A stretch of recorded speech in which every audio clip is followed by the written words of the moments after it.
তেদি তদন্ত প্ৰক্ৰিয়াটো খুব ভাল দিশেৰে আগবাঢ়িছে আৰু ৰাইজেও ভাল পাইছে যে আমি কাকো ক্ষমা কৰা নাই যোনে ঘটনাৰ লগত জড়িত তাকে আমি গ্ৰেপ্তাৰ কৰিছোঁ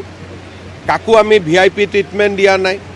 সকলোকে আমি সমানে জেৰা কৰিছোঁ গতিকে মই যিমান ৰাইজৰ লগত কথা পাতিছোঁ ৰাইজ যথেষ্ট সন্তুষ্ট অসম চৰকাৰে যি ধৰণে তদন্তৰ প্ৰক্ৰিয়াটো আগবঢ়াই লৈ গৈছে আমি ৰাজহুৱা নকৰোঁ কিন্তু আপুনি যদি চাব খোজে মই CID কৈ দিম যোনে চাব খোজে চাই আহিব পাৰিব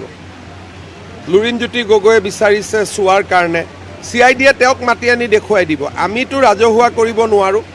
কিন্তু যাতে মানুহৰ মনত কোনো সন্দেহ নাথাকে কোনবাই যদি চাব খোজে CID অফিচত গ'লে আগতে IGPৰ সময় লৈ গৈ চাই আহিব পাৰিব আমাৰ কোনো আপত্তি নাই